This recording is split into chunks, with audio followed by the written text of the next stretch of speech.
Thanks.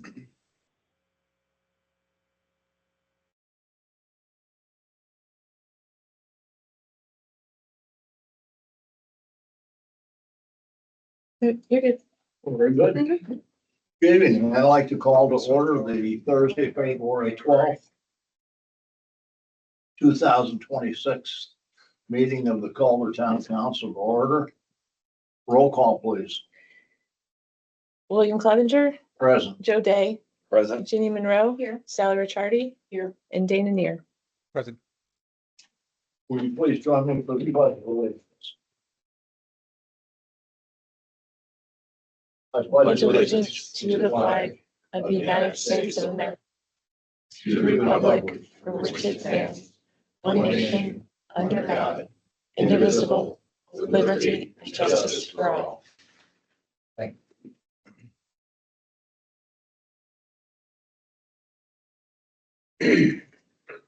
Next on the agenda is we have the approval of the minutes of the January 22nd, 2026 regular meeting. Counselors, everybody had a chance to review the minutes. Are there any additional corrections? I'll entertain a motion to approve the minutes. By Mr. Monroe, Second. second by Mr. Ricciardi. Roll call, please. Mr. Cleavenger, Aye. Mr. Day, Aye. Mrs. Munroe, Mr. Neer, Aye. Ms. Ricciardi. Aye. Next is public concern, utility ordinance violation and appeals.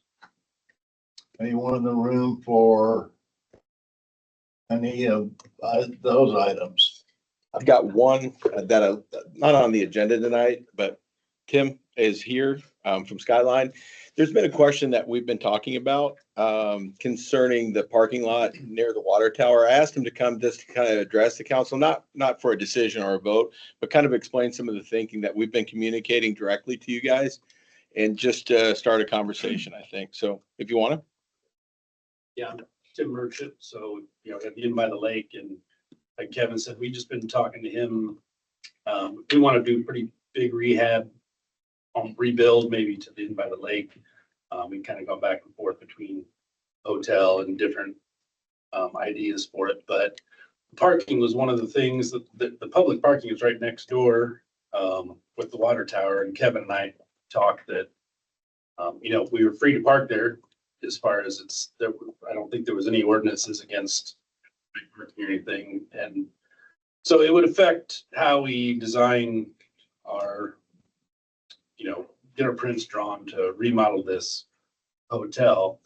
I guess I say maybe suites or different things, but we didn't want to design something and, have it get shot down and spend a lot of money on prints. But so really what we're after is we'd like to use our property and kind of maximize what we can do and maximize the space, use the public parking next door, which like Kevin said, shouldn't be a problem, but I think, it's pretty muddy right now and probably like to improve that to some extent, whether that's, gravel or ideally asphalt. And I know at some point the city maybe put down a little bit of asphalt in the last year. I don't know if it's just left over from another job or what it was, but it'd make it a lot nicer parking wise if we were able to asphalt some of that, or at least make it nice so it's dry and people can park there easily and get up to the building. So Some of the possible issues that came about in our conversation, some of the things that I can't resolve,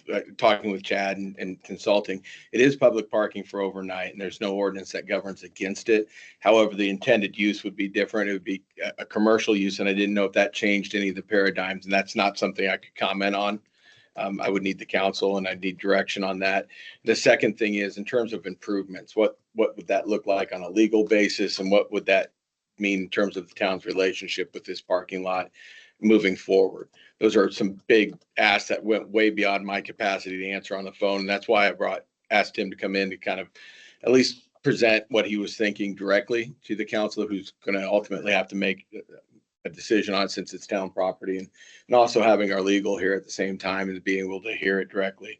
So I'm not just having those conversations, directing information back and forth.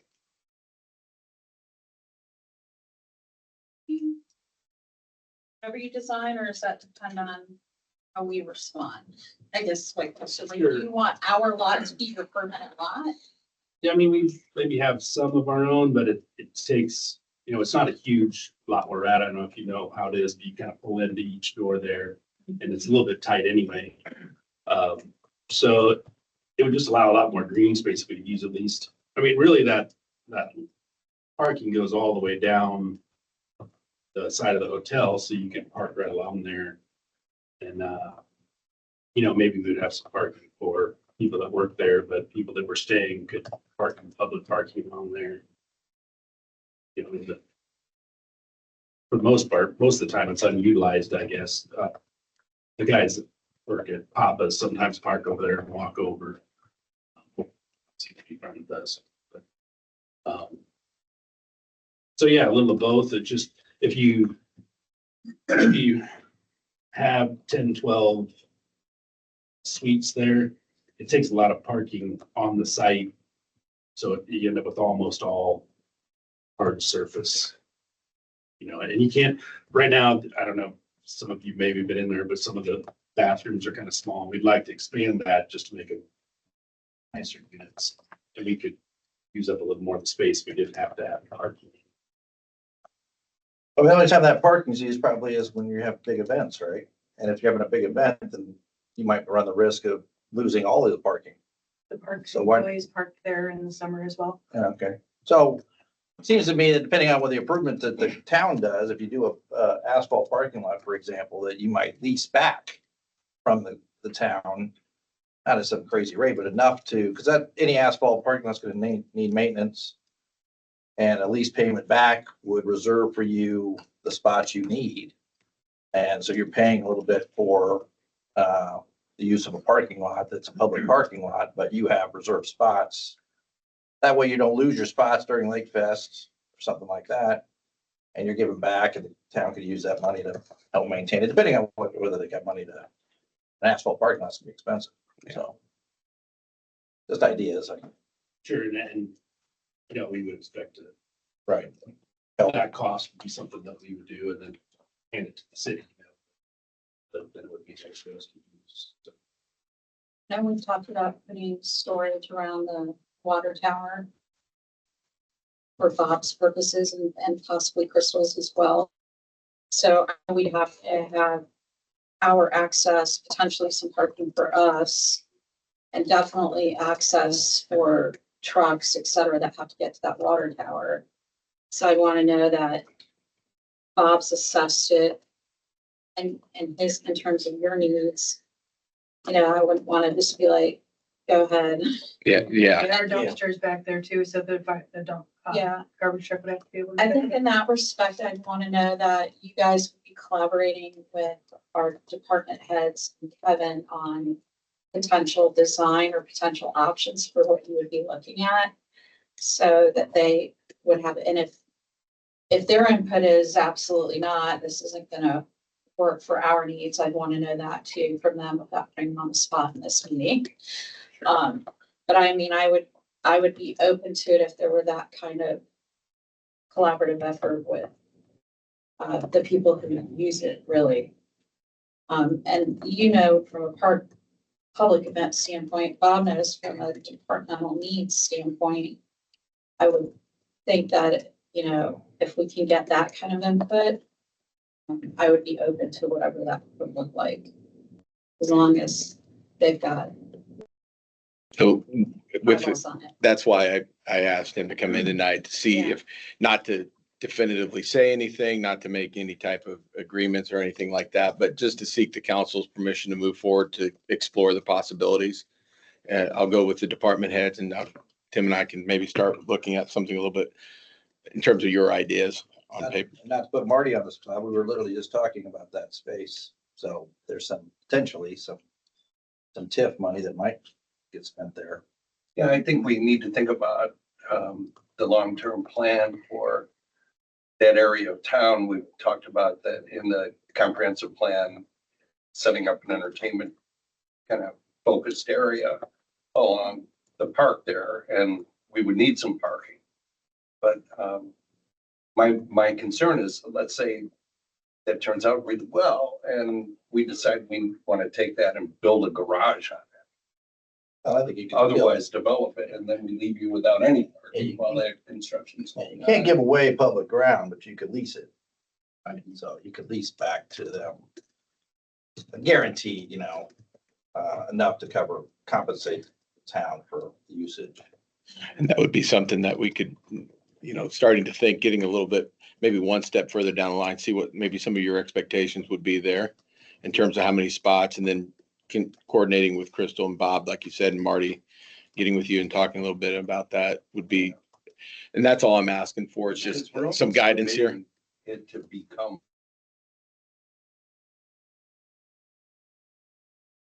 Because otherwise we'd be impacting your business, and we got to make sure that's what we want to do, I think. Agreed. And he would want a long-term lease, obviously, so. Well, I know Bob's been thinking about Lake Shore Drive on the movie theater. Yep. That be east. Up around, just right before the And river we've stand. talked about widening, which could potentially help with the parking situation from a park standpoint. I know that's all potentially a project too that could have some impact on this type of area. It's only a block away, right? Yeah. So, Well, and that was part of what Kevin and I kind of talked about. It's not so much different than it is downtown. If you had a small Airbnb at a hotel downtown that has no parking, and you can just park on the street. And so, And that's where I was kind of getting handcuffed on how to move forward, because there was nothing ordinance wise, but I knew this was a different relationship. And and we also don't have that street. yeah, yeah. So, Okay. So guidance wise, I'm gonna, Tim, let's sit down, talk a little bit. Maybe when you get talk a little numbers on parking spots and that, and Bob and Crystal and Marty, let's get together and I'll follow up with you next week.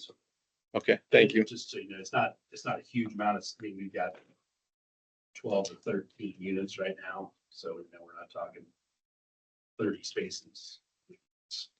those bathrooms are really small. Well, thank you very much. When I was little, those were small bathrooms. I'm no longer little. Next on the agenda. Yes, sir. Wade McGee, 340 South Shore Drive. In the last few years, there's been a couple of fires on South Shore and on West Shore down by us. And it made me realize that we don't get fire hydrants. In watching the firefighters put out the fires, I saw how they did it and how they had to bring in 6 trucks so that they had enough water. And discussed with Terry and some other people and one of my neighbors, what our options are.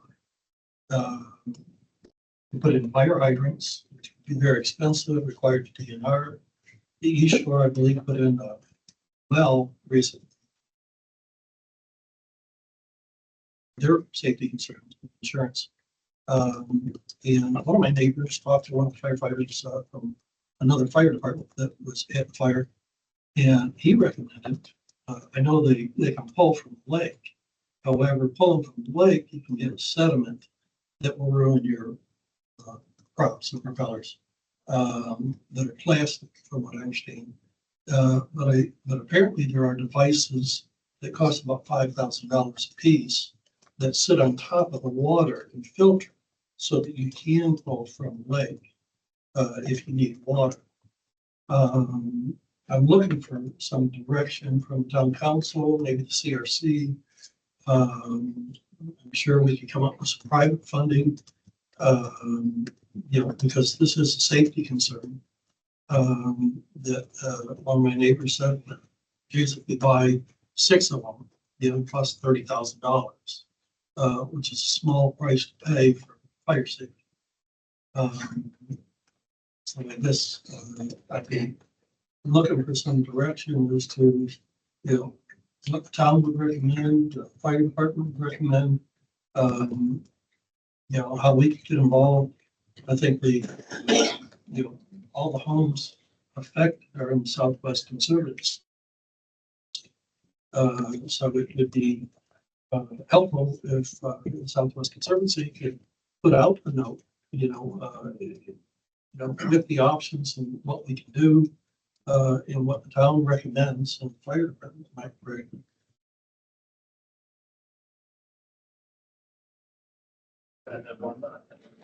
Well, I might suggest that you maybe get together, I don't know whether you have or not, have you gotten together with Chief Cooper? With who? He's in the park. Yeah. Peter? Bobby Cooper. Bobby Cooper. Oh, okay. Yeah, I talked to Terry. I guess he's resigning or moving up, retiring. So, yeah, I'd be happy to sit down and get your input and. Yeah, we can talk over some options. Biggest thing that we run into at the lake is the access, be able to actually get down to the lake. You know, the houses are getting bigger and closer together, and then fencing and landscaping and hedges and everything else gets put in the way. Mhm. There are a couple accesses, but then when things freeze over, that creates another issue for us. So it's always can be an option, but it's not something we can rely on. Sure. But there are some things out there that you're talking about, floating strainers and that. But to use those, we have to get a truck to the water's edge. Okay. Yeah, I'll get ahold of him. Like they do, yeah. Sure. Good, thank you. What's like a fire hydrant cost? So like $40,000 for a fire hydrant? Or under Yeah, but there's no supply down there. There's no water mains to hook up to it. They'd have to well. Oh, yeah, because everyone's on the. Yeah. Yeah, I was told with fire hydrants, you'd still have to run an underground line to the lake. Mhm. And you'd need fire hydrants every 800 feet, which, Yeah, that would get costly really fast, right? Those are dry hydrants. They're hard on pumps. Could be, since it's outside our major plant. It's in our zone. We don't know what's in that pipe. So it's too late. Yeah, they won't let us play. That'd be township. Anyone here for public dialogue?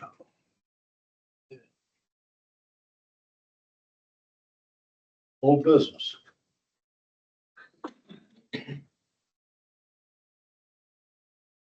Anyone in the council on the old business? If not, under new business, the council president appointment to the plan, from the plan commission to BZA. I'm appointing John Christ.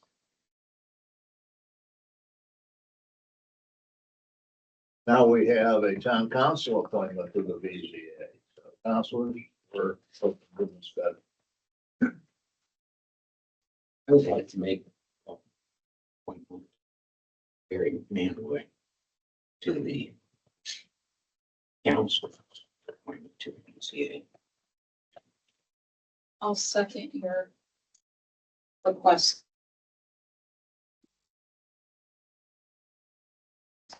Been moved and seconded to appoint Barry McManaway. Any further discussion? Roll call, please. Mr. Cleavenger. Aye. Mr. Day. Aye. Mrs. Munroe. Aye. Mr. Neer. Aye. Ms. Ricciardi. Aye. Next on the agenda is the ordinance 2026-003. An ordinance adopted personnel policy manual. Counselor, do you have anything to say about this? No, I met Karen and Kevin, my paralegal Colleen and I came over here and discussed it. And I think the changes we saw were made. And the beautiful fluid, you can always change them if they come up with a better one. So I think this is a market improvement over what you had. So I don't have any reason to delay it any further. Counselors, any discussion before a motion? I sent Kevin a few suggested changes. They're not, live or die, but there's just a handful of things that I thought would speak toward employee retention. It's something I used to talk a lot more about. But basically it has to do with the vacation time, which involves involves page 18 of the policy book. Right now, it reads that, the employees get 3 weeks of vacation after 9 years, and a 4th week after 19 years.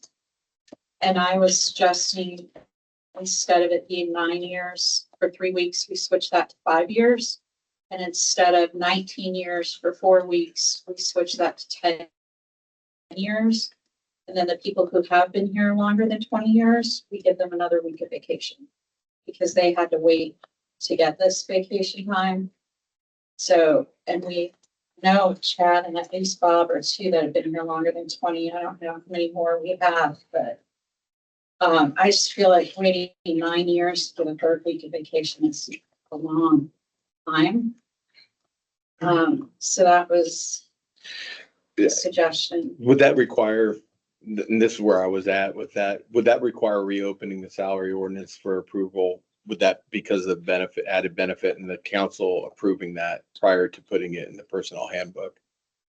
No, I don't think you need to reopen the salary ordinance for it. I think the council's got, it's certainly an economic decision, but it wouldn't require revisiting the salary ordinance. Okay. But unless you're getting, because it's paid time off. So, Right, as a benefit. Yeah. Yeah. And I realized I would be adding some time to people who are currently, like some people are at 7 years. So they've not hit the 9, so they pick up a week. Sure. For another 2 years. But I don't personally have an issue with that because I think time off has become so valuable to people in terms of wellness.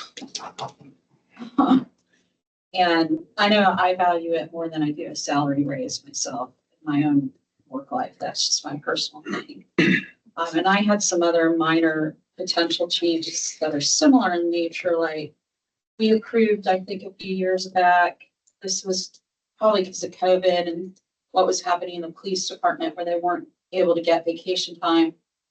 If they worked a holiday, that was like one of 5 different days. And he was like Thanksgiving, maybe the day after Christmas. I can't remember the exact, they're in the book. Yeah. They got paid time and a half for certain holidays. And my thing is just any holiday that someone has to work, they're not with their family when they potentially have that holiday. So why not just make it all holidays, whether you're part-time or full-time? I know full-time in this policy handbook, they get the option of taking a different day within the pay period. But if they have to work like Martin Luther King Day and their spouse is off that day, but they're working because we need someone at the sewer plant, they get paid regular time and then they take their Martin Luther King Day a different day. And I just say, make all the holidays time and a half if they end up having to work, whether they're part-time or full-time. That was the other suggested change I had. All the adopted recognized holidays that the council. Yeah. Yeah. And I know a lot of companies have moved to a thing where I know our police department, they very rarely can fit in all their vacation time. So we've been paying it out at the end of the year, which I always vote yes on that because it's nice of them to work. I think it should just be a policy across the board. So, if Bob has 5 or 6 weeks vacation time and he doesn't take a week, we pay it. Maybe we cap it at a week or something. And some companies allow you to roll a week into the next year, which I think could get complicated from an administrative standpoint. But maybe just paying out up to a week or 2 or something. Well, that might require them revisiting the salary ordinance only because you have to put in what the amount you have designated for that position. Okay. So if you're gonna allow people to work the time and then get paid virtually double, then you're gonna have to amend it to allot for that, whether you spend it or not. You don't have to spend it, but you have to at least tell the State Board of Accounts what you plan to have budgeted for that position. Maybe for the sake of getting this adopted, I could wait on that one until we do the next salary ordinance. If we have another change come up through the year, maybe we address it then. And also taking the time to figure out how this is going to hit budgets too. Yeah. Because it's one thing for those departments that have, people that they don't have to have 24-hour coverage. But when you have a department that has to have 24-hour coverage, you're essentially paying two people Yeah. anytime someone takes a vacation time. So that's going to, I'm not going to say significantly, but that's going to impact how much money we have to have budgeted for those That's departments. totally open to figuring out that. Dealing with that at a later time. That is a whole like can of worms that I'm suggesting we open at some point. And we did have I thought a productive discussion on it with the department heads and came to an agreement on where we're at right now. Not that it couldn't be better or changed. Like Kevin said, it's not a canonized document. So, and again, going back to the vacation weeks too, it just wasn't gonna put it in there without hearing from the council first on it, but certainly. Most corporations now, you get a third week vacation pretty quick. Because workforce is hard to find talent and we have talent. To me, it's like, let's cut back how long they have to wait. But let's also reward the people who are Longevity. over 20 years because they have to wait. If you all are open to that, I would maybe ask for at least that modification this time.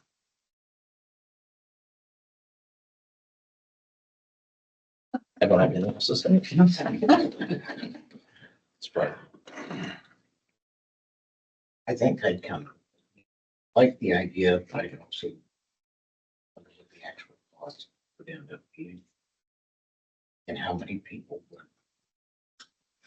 So I don't know how many years different employees you have. The only one that wouldn't benefit from that would be Tyler, and he's the newest. Jerry wouldn't get it until 2 more years. Everybody else would gain a week. Otherwise, Jerry waits 6 years. Well, he's got 2 weeks now. He's got to wait till his 9th year to get started. Yeah, that just doesn't seem like much vacation time.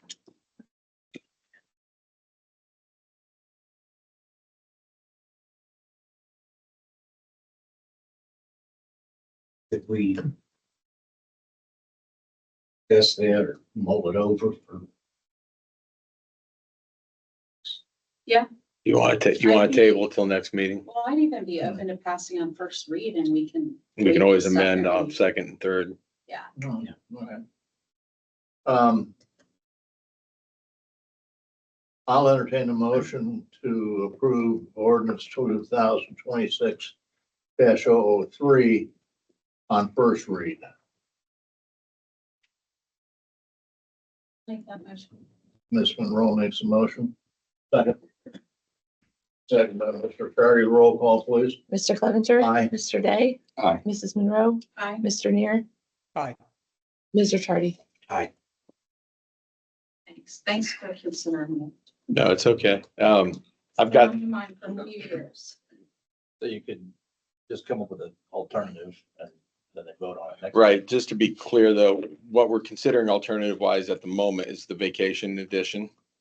Yeah, there's a chart that you have in the. Yeah. policy book. Yep. Right now, the third week gets added at 9 years. You want it back at 5 Yeah. Yep. And then the fourth week gets added, I believe, 19 years. and you want that back at, And yeah, the payout would be more. And then anyone who's worked here more than 20 years, I wanted to add another week of vacation for those people to the chart. so Does that 20 add plus. then Plus 4. for anybody that gets to 20 years, they get 5 weeks? Or is that Yeah. just? Yeah, that's what you're that have, suggesting. Yeah. You know, put in their time and now they're just getting Okay. awarded for that. If you've been here 20 years, whether you're 20 years today or more, like Chad and Bob, you get another week. If you're coming up on your 20-year, 5 years from now, you get another week. Like I'm saying. add it Are we better saying at 5 years, we add a week of vacation, at 10 years, we add another week of vacation, and at 20 years, we add a week of vacation? So we're just, instead of giving the number of weeks, we're just adding to the 2 weeks, basically, just to keep the language clean. Okay, fine. Got it. Thank you. Aye. Department reports, emergency services, EMS. Michael? Yes, sir. Thank you. Tonight, I'd like to bring up a proposal for the council to update the Culver EMS job classification structure, which I believe will improve staffing flexibility, improve operational efficiency, and even employee retention. I believe Kevin handed out a little. Did. Yep. Okay. Thank you. Basically, what I'm looking to do is introduce a PRN position or a classification, and the PRN is basically a part-time employee that gives us their availability and we plug them in as needed. And then I want to do a part-time position that guarantees a minimum number of hours per week or per pay period. The way that we're currently set up is basically a part-time employee just submits whatever availability they have and whenever they want to work. The problem with that is that can be, as we've kind of talked over the last few months, that can kind of be unreliable. This category will now be categorized as PRN, again, as needed or when they submit time that they shifts that they can work. A PRN position would be as long as they'll remain on the active EMS roster as long as they put in 24 hours per quarter. And then, of course, the compensation for that will just align with the town of Culver's pay ordinance. The big change that I want to do is with the new part-time classification, that's going to be a guaranteed number of hours per pay that a part-time employee submits. Minimum number of hours per pay would be 48, and a maximum per pay every 2 weeks would be 60 hours per pay. A part-time employee is not eligible for benefits, but they would be compensated with a small increase in pay for their commitment to working those designated hours per week or per pay. And of course, that compensation would be aligned with the town of Culver's pay ordinance as well. With these, we'll have to adjust the current EMS pay ordinance. I just feel like this would provide stable, reliable staffing without the need to hire a full-time employee. And then, of course, all of the financial costs for the town that go with hiring a full-time employee. It'll also support employees wanting more consistent part-time hours. I think it'll help keep down the overtime pay as well. So it's basically just changing. It's not doing anything with any full-time status or classification. It's just changing.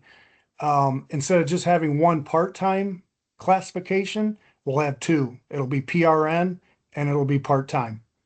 The difference being an actual part-time employee has to give us so many hours per week or per pay.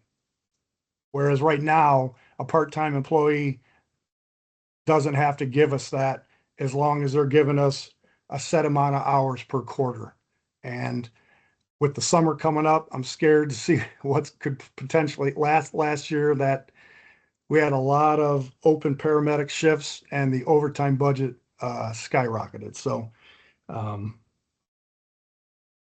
I know that the council approved a full-time position for 2026, but I think doing this will take care of my scheduling issues potentially and could save the town some money. It's basically, we're incentivizing some of the part-time people to commit. That's Right. right. More. That's So right. maybe they're- Predictability is Yeah, they're committing to hours, but not full-time hours. We just got to make sure they don't exceed a number of hours to where they're getting into potential full-time hours to where then we're talking, they may be we get into the benefits and that type of thing. Is full-time now considered 30 hours, 32 hours? Above 30 hours. About 30 hours average. Is it above 30 or if you work 30?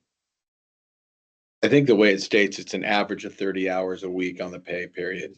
So they're looking at, so the average, you can't average, so you can't, they're looking at it from a pay period perspective, Sally, I think. So you can't come in at 30 and then go 46. So they're not playing that game.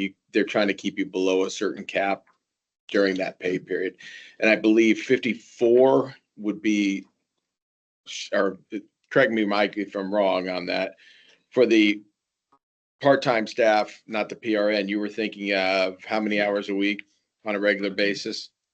Definitely 24 per week. It could go up to 36, but that wouldn't be, we would keep an eye on that to where that wouldn't be a constant thing. It would be at the most, a part-timer would be 24 hours one week and 36 the next. So that would be like 60 per pay period. But I think we can even get just doing 24 per week. So that'd be 48 per pay period. You know, now there could be times that it could go up to 60, but we would monitor that to make sure that wasn't happening. Yeah, I think you can do that occasionally, but not on a regular basis. That's the way I read it. Right. Yeah. Michael, what is your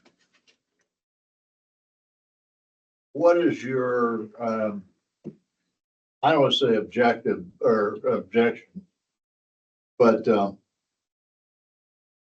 why not a full-time staff? It's in the budget. Yeah. Mr. Cleavenger, I've been tossing this around since we talked about this in these meetings back in November. We were coming off a rough summer with lots of open paramedic shifts requiring lots of overtime. Since October, November of 25, the schedules, I don't know, how do you want to say it, kind of regulated or it's just really improved to where the part-time employees have been picking up. I believe one thing that helped was bringing in Lisa Richards full-time, kind of that emergency hire that we needed to do back in, I believe that was November. That has helped. And then, yeah, I just think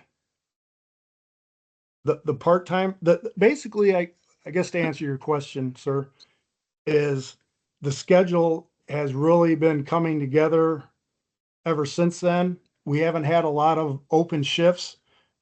Basically January, February, now March, all shifts are getting covered. And I feel that I could hire a full-time paramedic. And that would definitely eliminate any concerns going forward with staffing.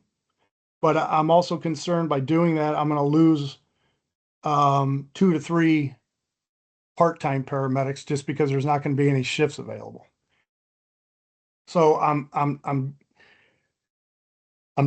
constantly every month trying to juggle what's best for the town.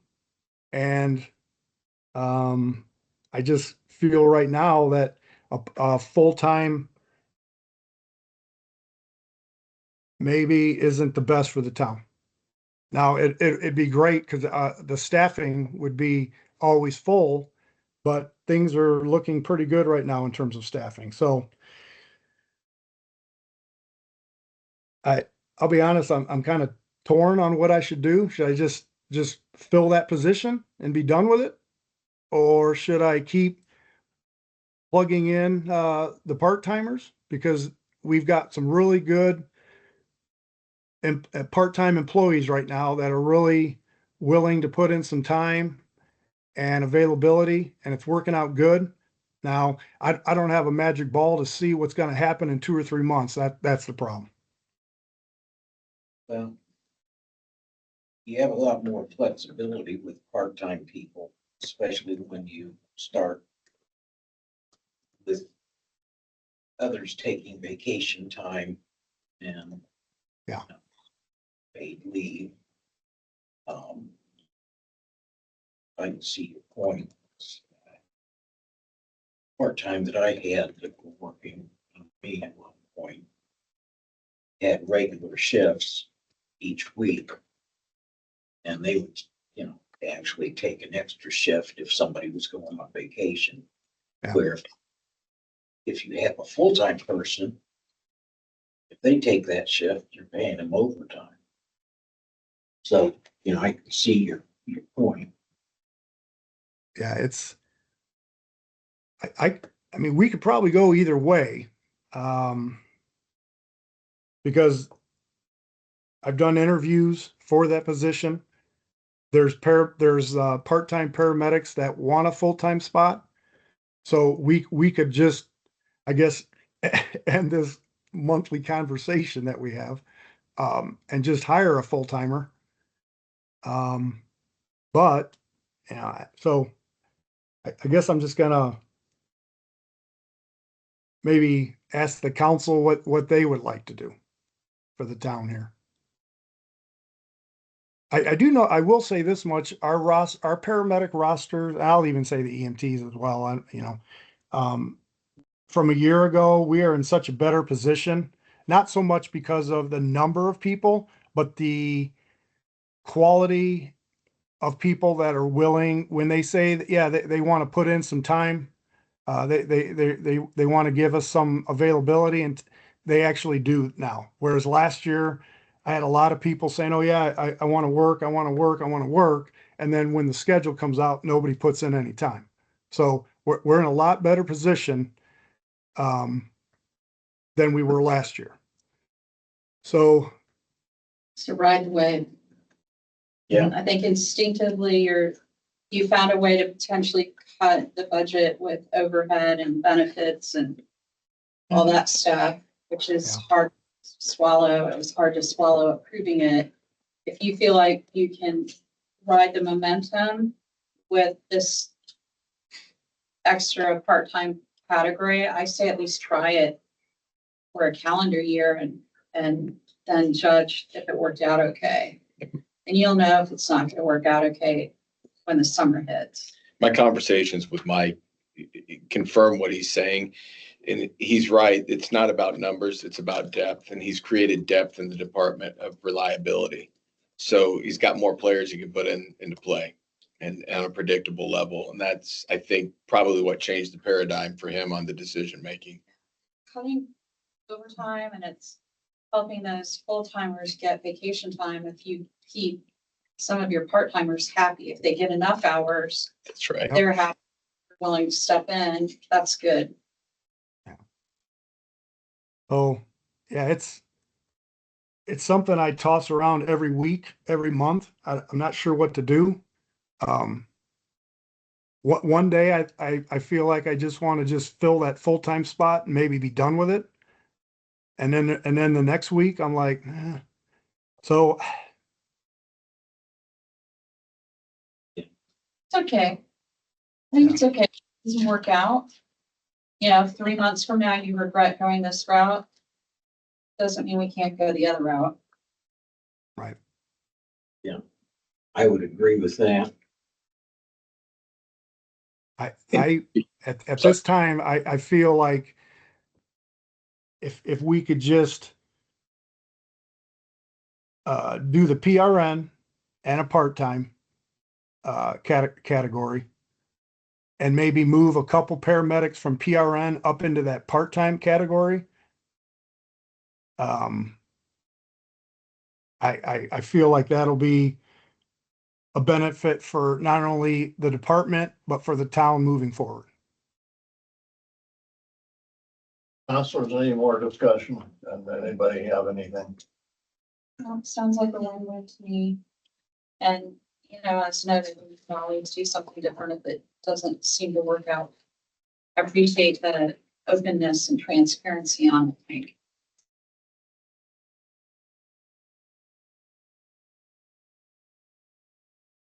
Want to make a motion? Sure, I'll motion that we accept the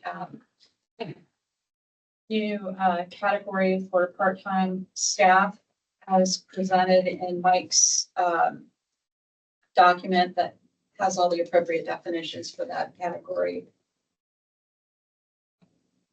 It's been moved by Mr. Rowe to adopt. What would you say that, Ms. Monroe? We have proposed staffing structure for the EMS as defined in Mike's presentation. I'll second that. Second by, I'm sorry. I'm just saying that will require Karen to modify the salary ordinance, Yeah. to create a position. I just looked it to her. Yeah. Yeah. Oh, yeah, I knew. All right. It was coming. Sorry. No, that's fine. Thank you. Okay, and seconded by Mr. Ricciardi. Roll call, please. Mr. Cleavenger, Nay. Mr. Day, Aye. Mrs. Munroe, Mr. Neer. Aye. Mr. Shardy. Aye. Thank you, council. Now, in terms of adjusting that, the ordinance, now when will that take place? I'll work on it and have it ready for the next meeting. Thanks, Karen. All right. Okay. Lastly, I want to throw a big shout out for the town of Culver, all the emergency services, police, fire, EMS. Last Friday, there was a incident here in town, literally right outside the town hall, where an individual was noticed to be unconscious. Officer Zerby, Alex Zerby from Culver Police, noticed the subject was what appeared to be unresponsive in his vehicle. Officer Zerby then pulled him out of his vehicle.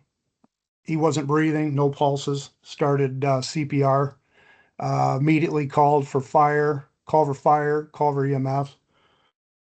Culver EMS arrived on scene and immediately administered advanced life support measures. It was EMT Travis McVicker, paramedic Austin Bragg.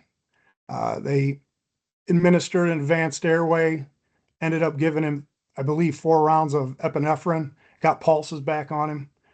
Culver Fire arrived on scene, assisted our EMS responders.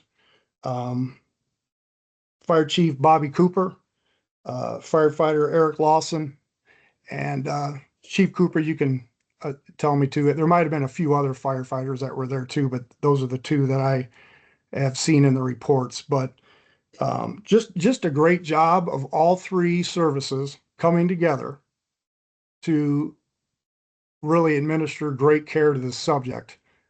They got pulses back on him. Have you, Mike, have you been updated on the patient? Well, I have. Yeah, I just want to. So initially I heard that he was shipped off to St. Joe Med, Mishawaka, and was doing, from what I heard, was doing pretty well. Now since then I've heard that it went the other direction, and unfortunately, this subject I believe passed away. So that's unfortunate. When I started thinking about bringing this to you, things were in a better light than they are now. But I still wanted to just a big shout out to let everybody know publicly that the town of Culver really has some great emergency services, police, fire, EMS, and I love it when they all come together and work together and do a great job. Unfortunately, it doesn't always turn out good, but that's in emergency services. Unfortunately, this is kind of how it kind of rolls a lot of times. But Chief Becker, Chief Cooper, if I left out anybody, please, bring that up in your portion here. But great job to everybody. Just wanted to bring it up. Wish it could have turned out better, but I thought we worked out great as a team. So Just wanted a shout out for that. Thank you very much, Michael. All right. Thank you, guys. All right. Chief Cooper. All right. I sent over a monthly report. It's also in your email. It's pretty extensive, so I won't go through everything. Maybe you care about all this information, maybe you don't, but either way you have it in front of you. I think it's important to kind of just give you what's going on, what your fire department's doing, where we're going. So I have broken the calls down by location, year to date and call type. I'll continue to do that throughout the year. And then just kind of touch on those things that are happening in between the calls, the training, the maintenance, whatever other issues would come up. The only thing I kind of wanted to touch on in that is, so we had a phone call from a citizen in North Bend Township over in Stark County last week, questioning or looking into their fire protection. They had some questions that their township trustee apparently wasn't able to answer, so they started digging into it themselves. They had an issue where they had to provide a letter of verification of their fire protection for their insurance. They had reached out to Bass Lake and got maybe some mixed answers on whether they're contracted to cover that township, but they did find out for sure that there is in fact a contract with the town of Culver to provide fire protection for North Bend Township. This lady kind of expressed that her and maybe some other people that live closer to Culver than they do Bass Lake would like to see Culver Fire Department responding more often. I know this contract kind of comes up once a year and we just kind of accept it and move on because we don't really get called out there. Bass Lake calls us if they need us, but off the top of my head, maybe twice in the last 5 years. They're paying us $2,500 a year to go out there, but this lady really was interested in making sure that we're coming, which if we're contracted for that, we probably should be.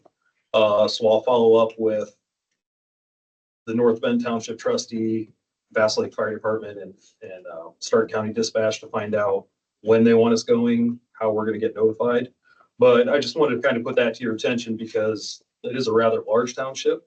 It was bigger than I thought once I started looking at the township lines. The west boundary of their township is actually the center point of Bass Lake itself.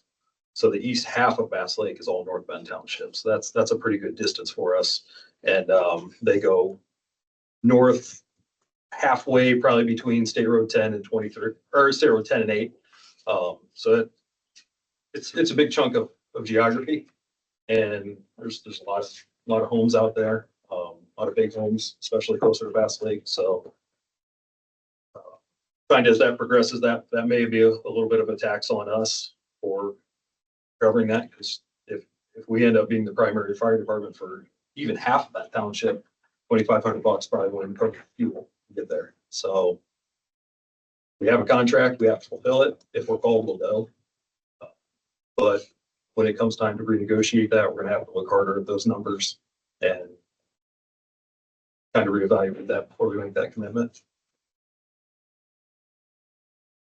The only other thing that I wanted to bring up to you, had a conversation with Bill last week and the week before, Joe.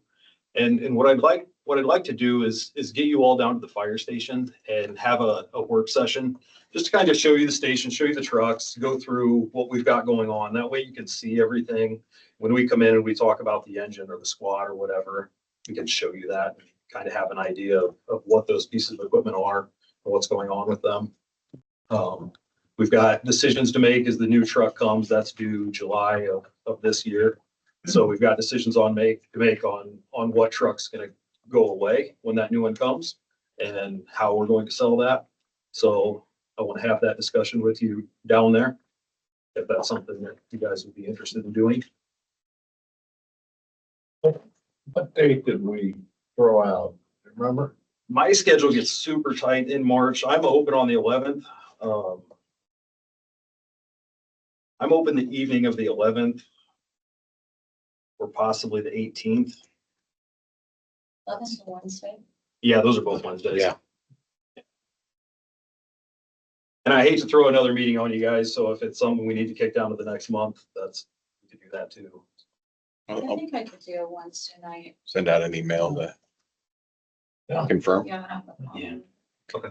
That's a good idea. It doesn't have to be a meeting. If you go just to observe and receive information, even if you have a quorum there, still compliant with the open door law. It doesn't have to be a meeting. Okay. It's good enough. You can't then just engage in a meeting. So you have Right. you have to not have a lot of Start that discussion, but you can, stuff. you can No present, decision making. Why it you usually can just present is to posted them, as sure, work get session. them information. Okay. They can all be. It's just there. easier. Okay.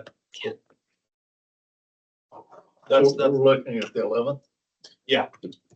I'll send a reminder, Bill, to get confirmations. and just moving forward, I'm going to kick a lot of information out to you guys. I just want to make sure that we have good open lines of communication and you know what's going on down there. You know, I don't want to just come in here when we have an issue.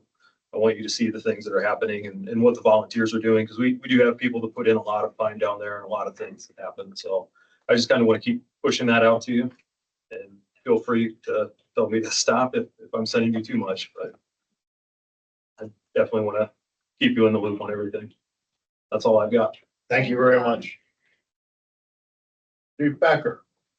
Council, good evening. Bear with me. I have a few things and starting the year off busy here. So we cover some old business on some prior purchases that you guys approved.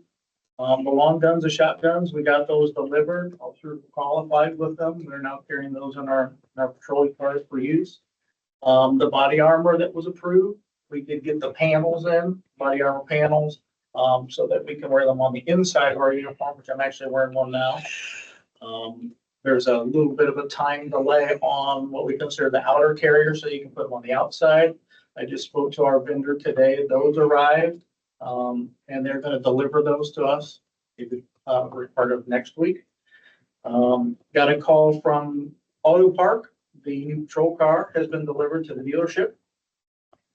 Took the trade-in over to our upfitter today to have that equipment removed. He called me later in the afternoon that car has had all the equipment removed. So I will work with Karen and get it scheduled so that I can get that vehicle traded in, pick up the new car. And then we'll just wait for some equipment to come in to get that new car to the upfitter and get that back on the road. So that covers some of the old business. New business, I do have a January monthly for you folks. Luckily, I like these numbers. They have been. We don't use the Q word in emergency services, but we use slow.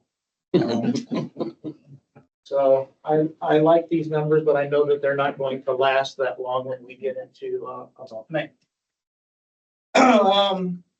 Winterfest will be this upcoming weekend. I believe you folks approved that event request. It was probably pending approval on the beer garden. So I did meet with the vendor who is taking care of the beer garden. They've supplied me with a local authorization permit through excise. I've signed that. They have been granted that, and they have returned me their permit. So that will be included in Winterfest. Last week, I attended a 2-day training records management symposium in Auburn and spent 2 days learning about record keeping and record management, all dealt with record retention times, digitizing records, paperless, digital evidence management, quality control of records. It was an overwhelming good 2 days of experience that allowed me to realize that I need to come back and create some policies and how much work that's going to take in changing how records are evolving over the years as compared to how they were in 1970 and how it deals with technology. And when we talk about evidence, digital evidence management, and how we can't, just always keep things on VHS tapes and micro cassettes because technology is evolving. So, it was a very good 2 days of training, but you think of records management, it was dry, but we had good instructors. On to the next thing, I have previously forwarded you a contract for, as titles, a memorandum of understanding for the use of the firearms range. So again, I forwarded that to you, but for transparency and for public information, that memorandum of understanding is between the Culver Police Department and the Fraternal Order of Police to utilize the firearms range in Marshall County. Because Culver Police Department does not have our own firearms range, so we have to have somewhere where we do our training. This contract states that we will pay a yearly fee of $650 for that. Provide a certificate of insurance, which Karen has provided to me. Of course, there's the indemnifying and from all claims that may be brought against the FOP. That we would have a certified instructor present at all time during training. That's one of the things that's been required for the FOP's use. There is a yearly renewal that we would get. It's not something that just continues to automatic renewal. We would be doing a yearly renewal. This agreement doesn't allow non-members to just show up at the FOP, but if we had any officers who were part of our tournament but not members, of course, they're going to be able to go with our department. And then if there's any damage that we would be financially responsible for damage, which is one of the reasons that we want to have a firearms instructor there if possible and do things that are sanctioned event. So if you folks don't have any problem with that, I would ask that you would entertain a motion so that I could sign this on behalf of the department to enter into this contract with the Marshall County Fraternal Order of Police. Councilors, anybody have any comments before a motion? Relatively standard with Pretty much, yes. We've been utilizing that range for years. I'll make a motion to approve authorizing Chad to enter into the agreement. Commissioner Monroe moves that authorize Chad to enter into the agreement. Is there a second? I'll second. Second by Mr. Day. Thank you. Roll call, please. Mr. Cleavenger, Aye. Mr. Day, Aye. Mrs. Monroe, Aye. Mr. Neer, Aye. Ms. Ricciardi. Aye. The next item I have for you is a request to release Officer Neil Wallace from probationary status to regular officer status. So Wallace is coming up next week on his 1-year anniversary. And police officers with our department SOP are under a 1-year probationary period. Since next week is coming up on his anniversary date. Officer Wallace comes to us from another department with extensive years of experience. Has been a good asset to our department. And his job performance within this last year qualifies him to be released. I'm just asking for that consideration. Any discussion on part of the council? If not, entertain a motion. So moved. It's been moved by Mr. Monroe to Release the officer from probationary period. remove Mr. Officer Wallace from probationary to Regular officer. regular officer. Second, I'll second. second by Mr. Day. Roll call, please. Mr. Cleavenger, Aye. Mr. Day, Monroe, Aye. Mr. Neer, Aye. Ms. Ricciardi. Aye. And the last item that I have for you relates to the open deputy chief position within the department, which is the number 2 position. I would ask tonight for your approval to allow me to work with the town manager to detail the job description for that position. And then since that position is currently vacant within our office, to further approve the posting of that opening within our department to be fulfilled from the ranks of current officer. Discussion of the council. Motion to approve. Mr. Ricciardi moves to approve the process of appointing a deputy chief. Second, So moved. Ms. Monroe Roll call, please. Mr. Clevenger, Aye. Mr. Day, Aye. Mrs. Monroe, Mr. Neer, Aye. Mr. Shardy. Aye. That's the last item on my list, unless you folks have anything. Thank you very much. Crystal? I don't have a whole lot. We started the hiring process for the summer. Got a handful of applications. Hopefully, I have a couple people who have said they're turning theirs in next week. I'll have interviews next weekend.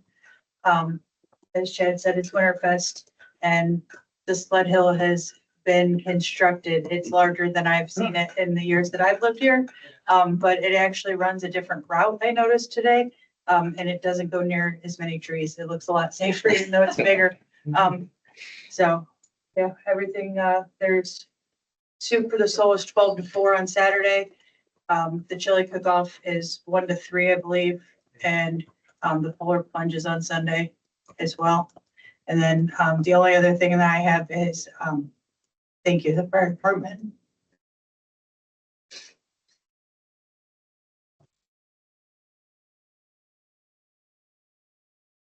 And Lisa and Steve for taking care of my kid. I'm sorry, I didn't think that.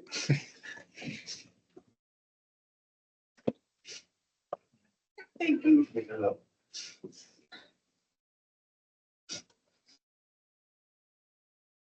Thank you, Crystal. Yeah, thank you. The one call to the Cutler Academy was my own kid. She jumped a ramp on the sledding hill, broke her leg in a couple spots. She got 11 screws in her leg. And they were, thank you for being there. I thought I could, Tim Hubbard from Marshall County as well. I called him and, I thought, hey, maybe if he was working, he would just help me get her in my car and everything would be fine. And it really escalated. So I don't have to take. No, no apologies. Yeah.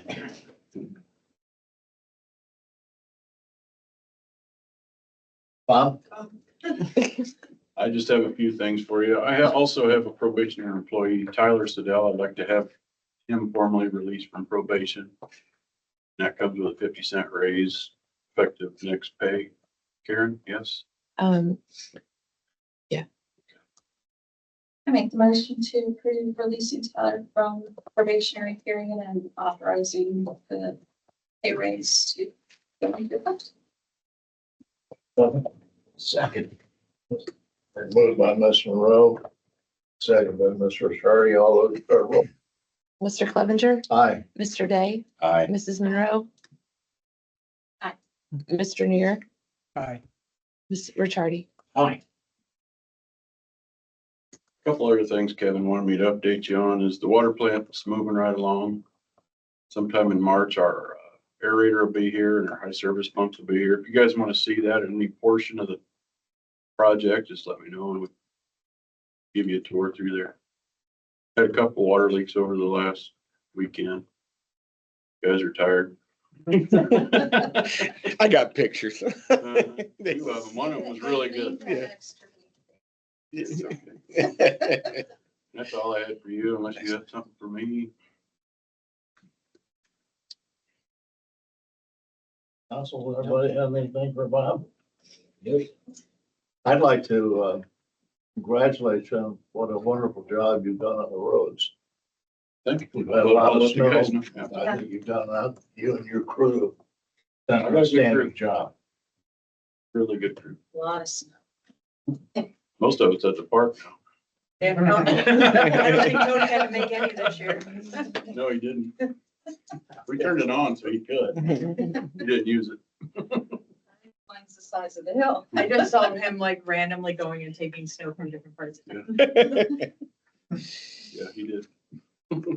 Kevin, your report. Yes, sir. All right. I've had great meetings with the department heads, trying to work through what you heard tonight. It's just, we had a nice departmental meeting last week and they're trying to be thoughtful with the budget. And it's always hard to make real-time decisions and parameters and understanding what is and what isn't the right path to take. You heard it tonight with Mike struggling with that position a little bit. And and Chad and just try to be thoughtful. And I really appreciate the conversation. Look forward to doing it every week. No kidding. Once a month. This time bring donuts because I lied to you. Yes, I did. Order of business to get out of the way. If you haven't noticed, our awning's ripped outside, and it's just hard to walk in every day and see that. So Karen and I looked and got some quotes.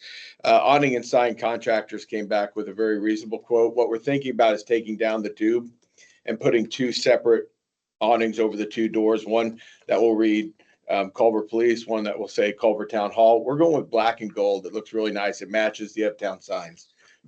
Something dignified and stylish at the same time. Black is classic, and slimming. So we're looking to, I'm asking council tonight for an approval up to 5,500. There's a little bit of adjustments. We received a quote at 5,167, but just to give us some room because they're still adjusting some of the size and dimensions. I don't want to get caught in a bad area. So if I could get an approval to awning and sign for the new awnings up to 5,500. Moved by Mr. Monroe to approve the purchase of the awning. Second. Second by Mr. Ricciardi. Roll call, please. Mr. Cleavenger, Aye. Mr. Day, Aye. Mrs. Munroe, Aye. Mr. Neer, Aye. Mr. Ricciardi. Aye.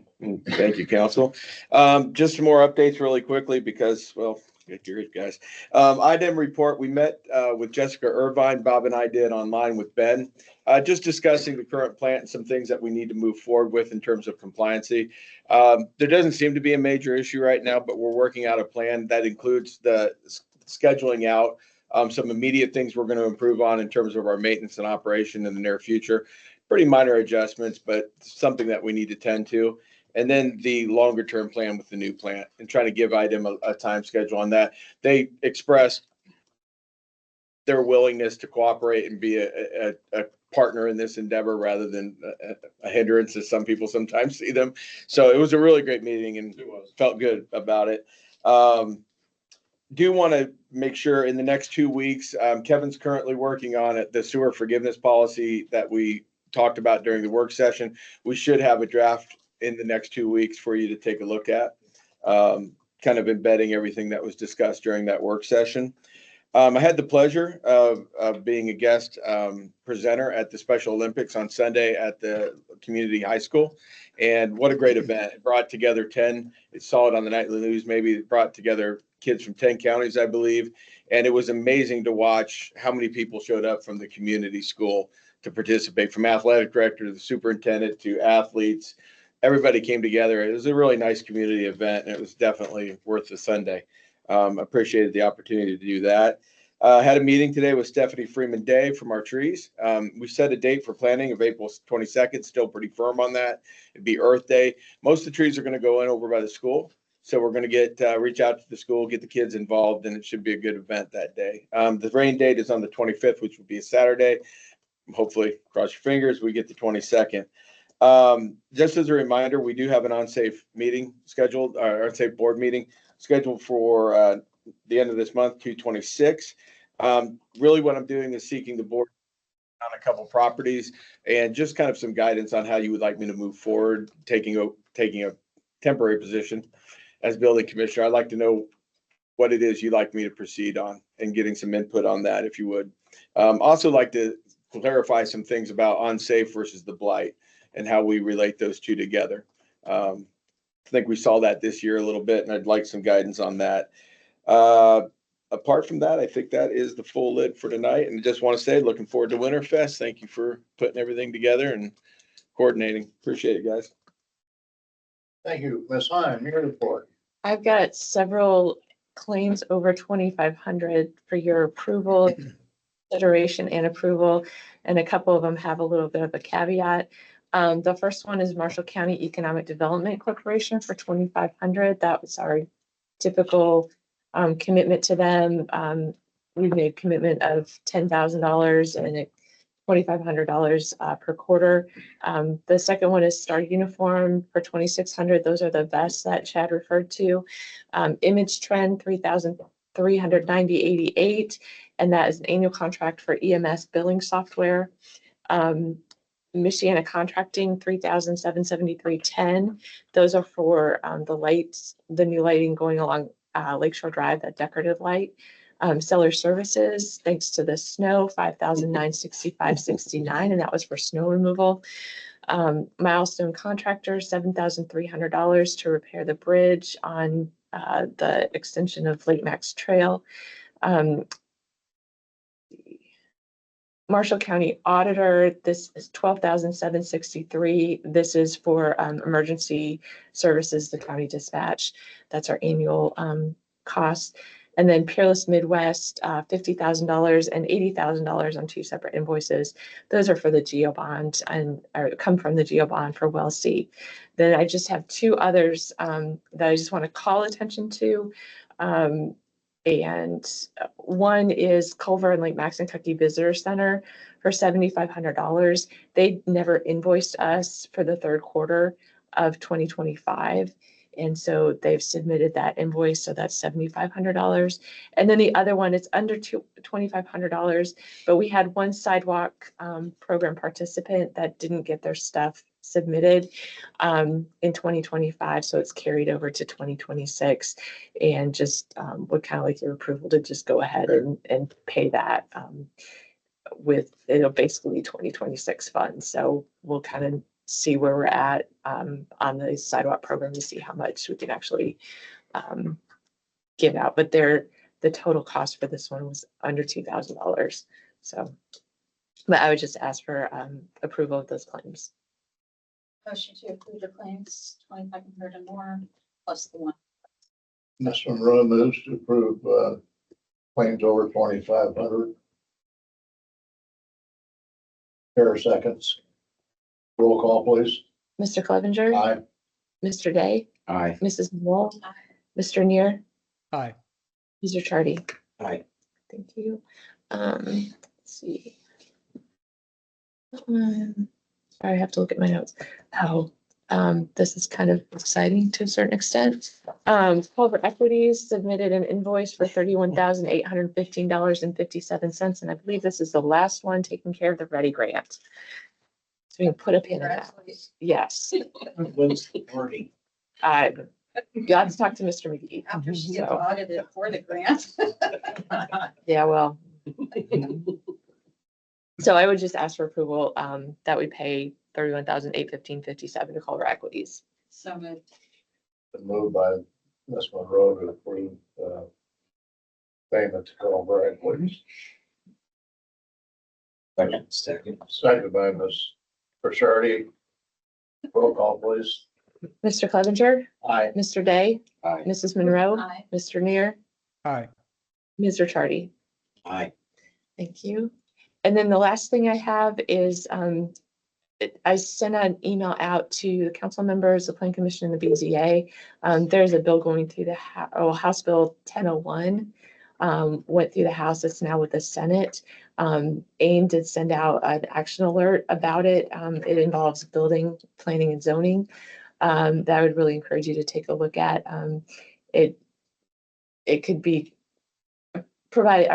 it could impact the town as far as usurping some local control and allowing stuff to be built wherever. And, all the work that we've done and all the work that other cities and towns have done with their comprehensive plans just kind of throws it out the window to a certain extent. So I was down in Indianapolis yesterday and did a little lobbying effort on behalf of the clerk treasurers on House Bill 1381 and sat down with Senator Bohatchik along with a couple of colleagues and discussed this bill with him, as well as the clerk treasurer bill and a couple other things. He seemed fairly receptive to it all, but I just encourage you to reach out to him. In that email, I also provided a link to the senators that are on the Judiciary Committee, which is where House Bill 1001 was referred to for a hearing, which is kind of odd.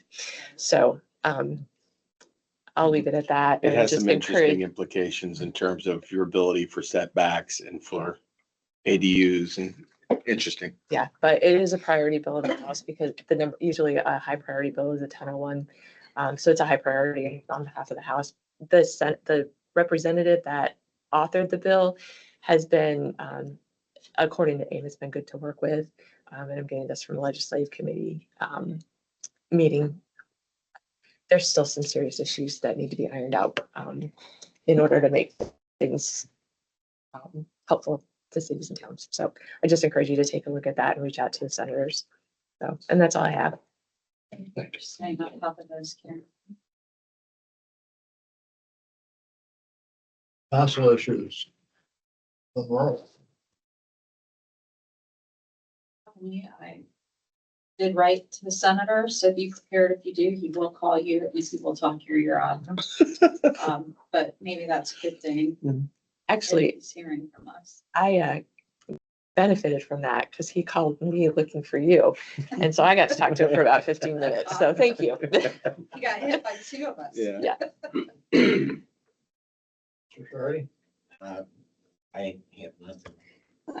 Mr. Day, I have nothing. Mr. Neer. I do not have anything tonight. Thank you. All right. Chair has nothing. I'll entertain a motion to adjourn. Moved by Mr. Monroe. Seconded by Mr. Perry. Roll call, please. Good night. Mr. Cleavenger. Aye. Mr. Day. Aye. Mrs. Munroe. Mr. Neer. Hi. Predicted that. Good night. Same order. Yeah, really. That's because they're written down on a